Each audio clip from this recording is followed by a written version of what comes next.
Police are investigating why a lion cub was put down in Cape Town. The cub, named Simba, was rescued from an Athlone house back in August and placed in the care of Cape Nature, a government conservation organization. But Cape Nature says it had nowhere to rehome the animal. Monique Mortlock is following the story. She joins us now live from Cape Town. So, Monique, what are the circumstances around Simba being euthanized?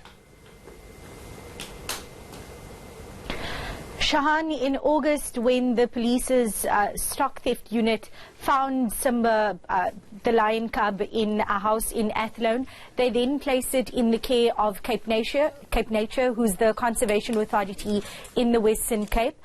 Cape Nature then, on that very same day that it had received Simba, decided it was best to put him down, and that is what happened. They put Simba down, and I mean, that was in August. The backlash that they've received this week came about when a journalist from Durban asked questions around whatever happened to the lion, and this is when it was found that Cape Nature had taken the decision to euthanize the lion. Yeah, so this decision seems very odd. They couldn't rehome the lion, so they actually decided to put it down, kill it.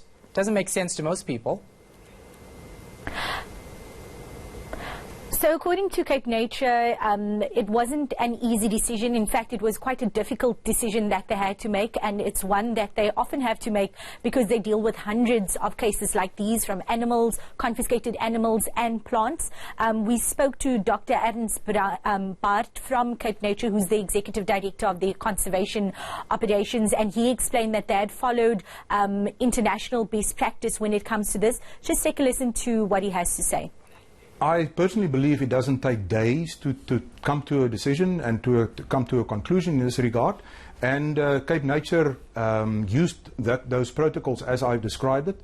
We walked our way through the decision tree and got to the answer, and we took the decision, and that was the way that we reached that point. Yeah, it seems like the wrong decision because Cape Nature has come under fire, of course, from members of the public and a lion park in Paarl that actually wanted to take in Simba. So why did they say they had nowhere to place the animal? So according to Cape Nature, there are actually no registered or approved sanctuaries for lions in South Africa. And this lion park, the Drakensberg Lion Park, was one of two parks actually in the Cape that offered to house Simba the lion cub. But apparently they did so days after the cub had already been euthanized. So obviously it was too late at this point. This is what the owner of the lion park had to say. They've also stated that he was removed from his natural environment. And the reality is that Simba was born in a breeding farm. He was hand-reared. He was kept as a pet. He was not a wild lion cub. He was a captive-bred lion. Placing him in a sanctuary home does absolutely no harm whatsoever. The authorities are assured in a genuine sanctuary that the lion would not be used for breeding or be passed on in trade. And the lion would have had a good, happy life. It's baffling. We're going to leave it right there. Monique Mortlock is in Cape Town.